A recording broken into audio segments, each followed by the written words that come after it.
the property management side is to help us always offset any market. If your home buyers aren't buying homes, they're not seeing homes, what are they doing? Usually they're renting.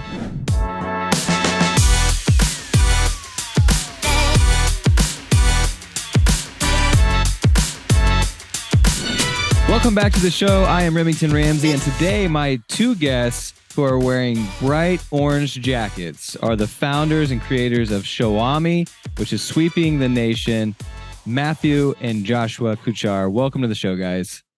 Happy to be here. Thank you. Father-son duo. Tell me about that. I've worked with my dad, and there's days I love it, and there's days not so much.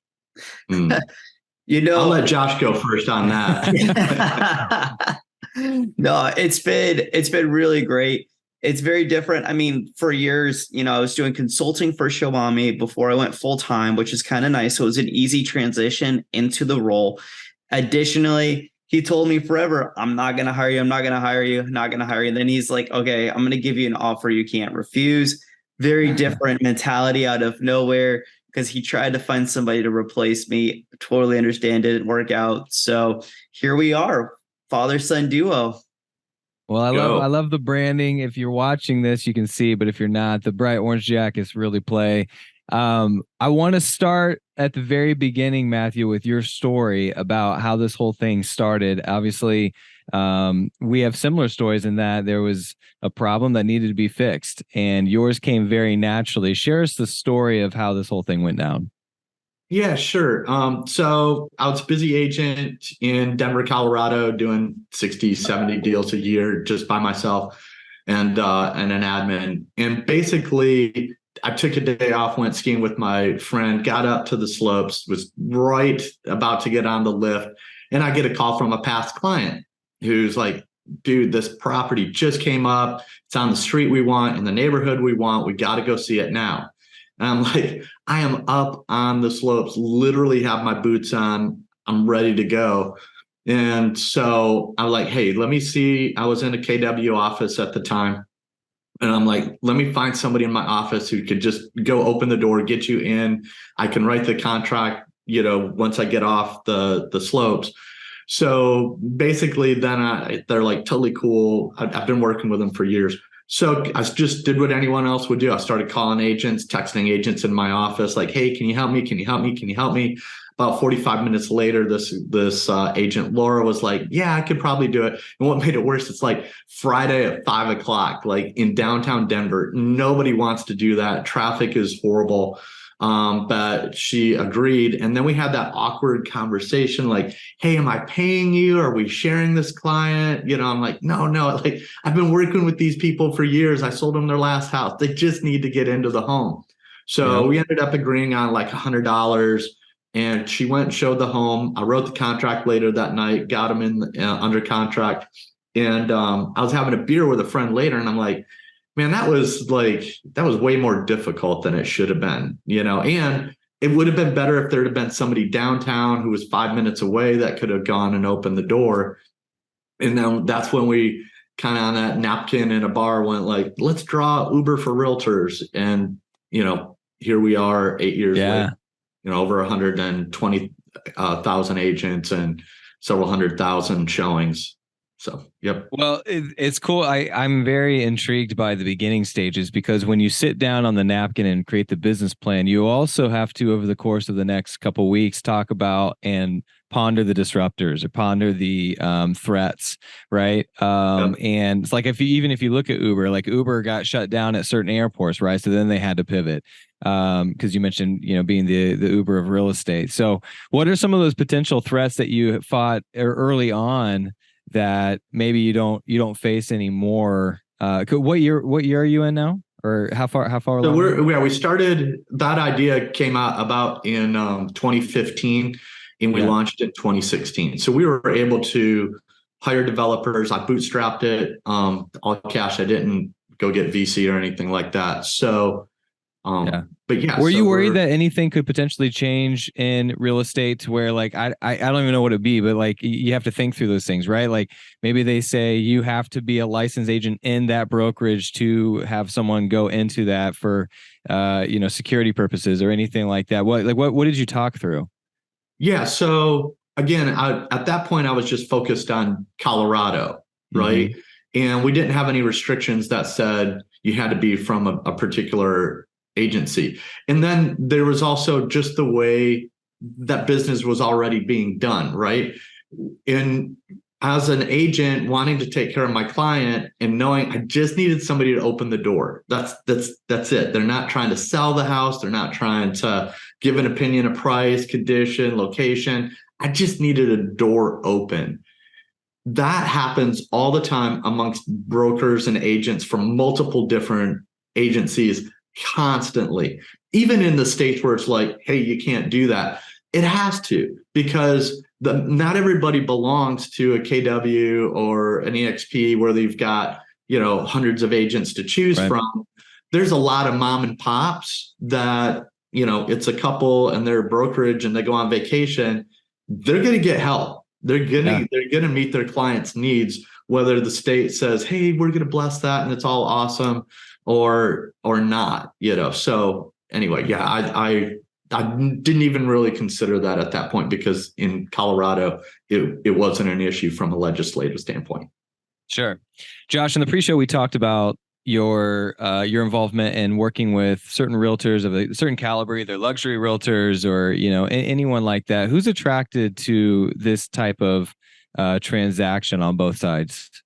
I mean, definitely the high transaction volume agents. So the agents that are doing, hundreds of closings a year, those are the agents that are going to need us, the most. Additionally, it's the small teams, as Matt kind of hinted toward. It's the boutique brokerages that have 5 agents, or, it's the broker plus 4 that's sitting there going, hey, I want to take a vacation. Or even during COVID time, it's like, I got COVID.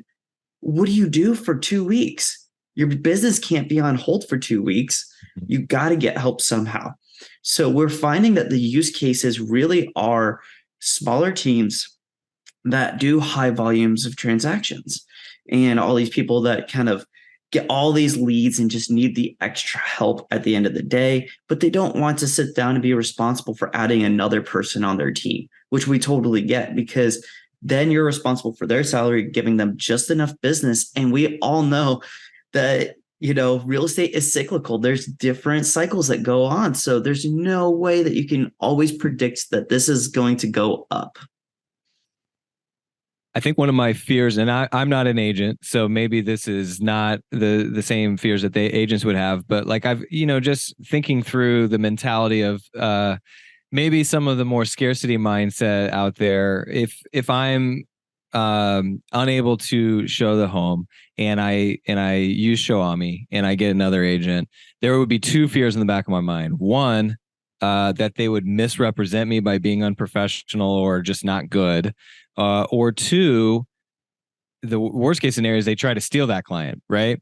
Yep. So you mentioned that, Matt, in the first part, where like that was kind of the awkward conversation you had with the first time that you came up with this, is like, hey, listen, it's still my client. So what is the process by which Showami basically, protects the person who has the relationship with the client? Sure. So first of all, it is a relationship with the client, right? So I have to educate them as to what's going on. Hey, I'm not available. And I actually do this on my onboarding. I'm still an agent.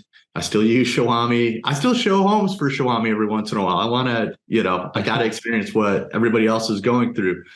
But I have this conversation going like, hey, I'm not always available, but by using me, I also have a team of showing agents that I can get you into that home, whether I'm available or I'm not.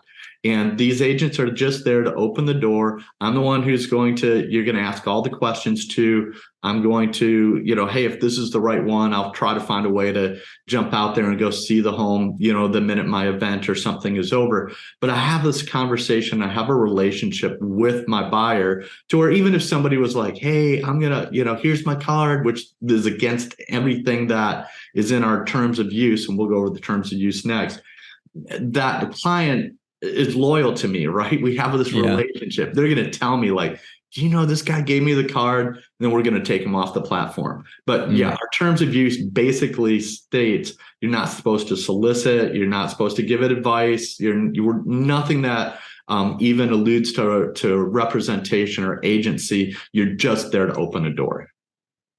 Interesting. I imagine on a different podcast we could share horror stories, occasional horror stories, maybe. You'd be surprised. It's not like again, when you're dealing with humans, you're going to have the occasional somebody who tries to do something, but it's for the number of transactions that we're doing, it is so unbelievably rare. And we said over 100,000 agents. That's very impressive. Were there any markets that were tough to crack? Are there any markets that you're still trying to get into? New York. Oh yeah. Weird. New York is wild. Yeah. We're killing it in almost every other state. I mean, there's some like Montana. I was going to say the Dakotas we don't kill it in because like all 20 agents in the Dakotas just can't utilize that. Now, is it all New York, upstate New York as well, or just downtown? All of it. Really? Okay. Yeah. That's interesting. So, Josh, when you came on, what was your role when you came on, and how have you seen growth in your role? Yeah, so my role started with marketing and sales. We first started saying, hey, we're going to focus mostly on the sales side of things. So we launched a new product that I could actually sell to brokerages.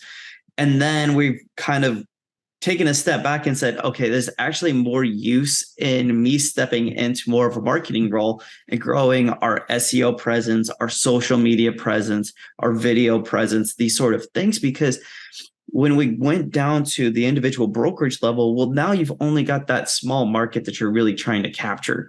Whereas if we go with the marketing role, I've got the entire, real estate agent database to try and market to and try to tap into as individual agents rather than trying to continue to go only at a brokerage by brokerage level. And as one person trying to go brokerage by brokerage, my goodness, I have realized that there are 100,000 brokerages. That's not feasible. Mm-hmm. As a one person trying to smile and dial while still running the marketing department just didn't work out. So we've kind of fixed it in more of a hybrid role where we're really focused more on saying, okay, let's support more of the marketing efforts. And then the sales side is just kind of there to help supplement as we go. What have you learned as you scale this business nationally? We learned that there are way more use cases for showing agents than we first thought. So when we first launched the project, back in 2016, when Matt first launched, it really was just home showings. We didn't realize that there's a whole nother market for, we launched inspections, open houses, even, this last year we launched property management home showings. We said, you know what, there's a whole nother vertical that we should be looking at of people that could really utilize showing agents. And so I think the biggest aha moment that we've had over the last few years was saying, we got to stop being very singularly minded and saying that we're just a showing agent service when in actuality, we can really expand and utilize our platform to do other things. That was, when we launched the property management, within 2 months, we were seeing over 100 transactions a month come from property managers within 2 months, which was insane. It was now, is that the same? Are you using the same model, or are you just using your presence to do a similar model, or like just a regular property management, or is it a spin-off? It's still part of the Showami system. They have a very different build. So instead of like meeting clients at the door, you're really more along the lines of they're more about the property than they are about the tenant. So they just want the property being shown by as many people as possible. So we had to think about that mentality in that sort of process. So there were some adoptions and changes that we needed to make as we've gone along with the property management side of things. But overall, it's identical to what we utilize for the agent side. What about home inspectors? What's your relationship with home inspectors? It's actually the agents opening the door for the inspector. So it's not necessarily our inspectors going out and checking it out or anything like that. Although we have looked at that sort of side of the business saying, hey, is there a way that we could actually just kind of refer this business? But there's no nationally known company that we're aware of that we could actually partner with to do something like that. And being a national company, anybody we partner with has to also have national presence, because we can't just be sitting here going individual market by market, finding a photographer or finding a videographer for your listing. It's just not feasible. You see anything changing about that down the road where you actually have almost a pay to play model where they opt into it in certain markets? So the idea that we could have those different features. Yeah, if you're only working with national brands, that limits you. But if you could find a way to work with locals to where I'm trying to give you guys ideas. I don't know why. This is just the way my brain thinks. This is shower thinking out loud on the podcast. But yeah. We explored it for sure. We've definitely explored it. We found different vendors in certain areas that we really liked.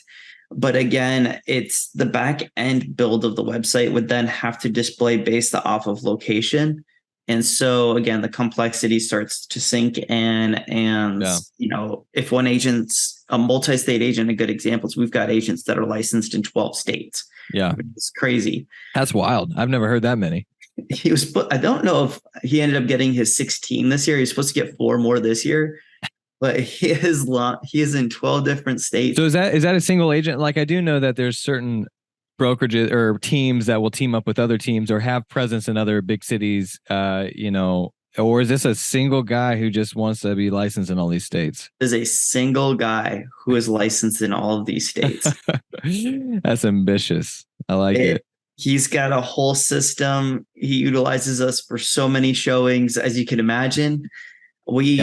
And I know when we talked about specializing and, what kind of agents that we would look for, multi-state agents are amazing for us. Or somebody who's recently moved out of one state and into another, but still keeps their license in their old state. They still want that old referral business. They don't want it to go away, and they don't want to refer it out because that's what fuels them in their new state. Yeah. Keeps them going. That was a use case that I wasn't thinking of when I built Showami, right? I was just trying to get help when I needed it. But I'll give you an example. I had moved to Florida, and my best friend Mike's son was buying his first home up in Loveland, which even if I lived in Denver, I wasn't going to drive to Loveland to show. And basically, I handled that sale 100% remote, other than when we got under contract, I flew up to see it because I wanted to be there before the inspection. And then at the closing, I flew up for the closing. And those were the only 2 times that I ever was there. Everything else I handled through Showami. All of the showings opened the door for inspectors. Again, the appraiser was handled by the listing agent. But we're starting to see where, and it made sense, right? I wanted to gift him my side of the commission because he's my best friend's son, right? Yeah. No problem. But there are people who are going like, all right, there's the city that's an hour or 2 hours away. I've got all of the data, but I just don't want to drive there. They would normally refer that to get 25% commission. Well, now they pay $50, $60 a showing, and they keep all of the commission. Like, if you can't see that from a financial standpoint, like, it's a total game changer. Especially if you live in that area. Yeah, I like where you guys' heads at. It's cool to learn about the growth as you guys grow. I am curious. We talked before the show, Matthew, about the class action lawsuit. This has kind of been a buzzword on our podcast and everywhere you go. How would this affect, regardless, or I guess not regardless, you've got 2 outcomes potentially here. Can you walk me through how this would affect your company on either side of the outcome of this lawsuit? Sure. And nobody knows, right, how this is going to play out. But we're starting to see some trends, especially in the MLS. I mean, the big news yesterday was Redfin leaving NAR, which is like earth shattering to me in a way. I mean, as I look back at it, I go like, okay, I can see where that may make sense for them. But here's where I think one of the possibilities, one of the many, right? If we do decouple the commissions and the agents or the buyers are having to pay their buyer agent, I'm a buyer and I'm going like, okay, I'm going to pay this guy, or I go directly to the listing agent and I avoid maybe paying a fee. You could see where that could be attractive. So I do think, in one of the agents that was sharing on a podcast recently, where she got a listing and she had more calls from people who were unrepresented buyers than she's ever had before in her life. And, that makes sense to some extent. And so what does an agent do with that, right? Like, I'm going to have to go out and show all of these people, or, hey, there's Showami. I'm going to have a conversation with them going like, I can show sometimes, meet me here, but if you want to get in today, in the next 2 hours, I'm going to have to use Showami, and that's how they're going to do it. So I think that the listing agents, which are probably 15 to 20% of our business right now, I think that side of our business is about to explode because, and we take listings outside of our areas all the time. Let's say I'm in Fort Myers and I list in Northport. It's an hour and a half away. I can't just drive up there every time somebody wants to see a home. I'm going to use Showami totally. So that's why I think as this change occurs and we see more of the consumers going direct to the listing agent, that side of our business is going to increase. On the other side, even as things start to change where you don't have to offer compensation in the MLSs, we're already seeing that in Northwest, though it's a small percentage that are actually doing that. I think that was the interesting thing. Northwest MLS has been doing this for a long time. And from all the podcasts that I've been listening to, there's a little bit of growing of people putting in $0 or $1, small amounts, but the majority are still kind of doing things the way they did it before. So maybe that's a bellwether, but certainly feels like the right idea at the right time. Yeah, they were ahead of the curve, weren't they? No, I'm talking about you guys. You guys have the right idea at the right time. Yes. Right before, real estate's about to flip itself on its head. Josh, back to you real quick. What do you see as the vision moving forward? Because you had mentioned spinoff products and growth in that area.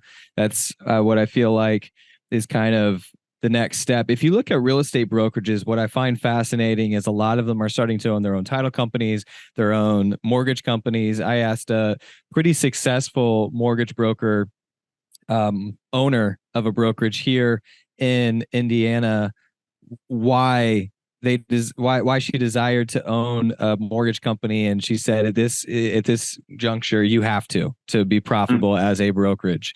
So obviously everyone in real estate, inside and outside of the brokerage, is pivoting to weather the storm right now. For Showami, what does that look like in the next 5 to 10 years as you grow? Absolutely. I think one of the biggest things that we've done, again, kind of going back to what we've launched, the property management side, is to help us always offset any market. If your home buyers aren't buying homes, they're not seeing homes, what are they doing? Usually they're renting, right? Especially your first time home buyers. So you've got this part of the market that, again, this is a new thing for us. This has been, I think, our first year in launching it.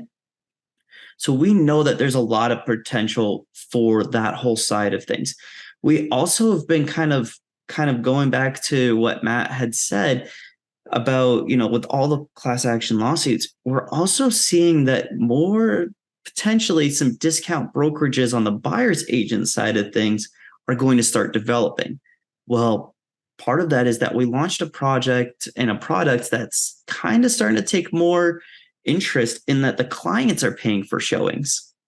So if you've got this new discount brokerage model where it says, hey, it's a flat fee, $500, but I'm only showing you the two homes. and everything else after that, you're paying for. Well, that's where the Showami kind of comes into play. And it's like, okay, this is where these introductions are being made. When we were at a conference a couple months ago, that's what, a couple of my big brokers that I talked to were telling me. They're like, yeah, we're going to create a discount side of things. And we're going to continue to create these different verticals. So we're kind of seeing this indirect, direct to consumer kind of model where you've got these brokerages that are saying, hey, like, we're going to utilize you, but we're going to utilize this other side where our clients are the ones paying for these showings, which we thought was really a unique way and a unique vertical that goes into completely different than what our typical model is. Very, very different. Fascinating stuff. Matthew, last question for you. What is your dream here? What is your dream moving forward? I mean, you're kind of living your dream from the front end of actually making this happen. But now that it has happened, what's next? Yeah. So I don't, have you ever heard of Tim Ferriss, The 4-Hour Workweek? I have heard of it. I've read it. Amazing. Like, I listen to that book probably once a year. I mean, the thing is, when you surround yourself with good people, they help you to be successful. And so, I just hope to continue to maybe steer the ship and be less involved in the day-to-day as time goes on. I mean, that would be my dream, being honest. He wants his early retirement. That's what he wants. He wants what? Just say it how it is. Early retirement. He wants his retirement. Yeah. Well, orange looks good on you guys. Shareholder retirement, where you still get some of that little bit of 4 hour weekend. Retire in a small fishing village. I like it. Well, this has been great. Very educational and exciting to see how companies that started in the last 10 years weather the storm of the next 10 years. And I think you guys are doing a great job. Josh and Matt Kuchar, this has been the Real Producers Podcast. We'll see you next time.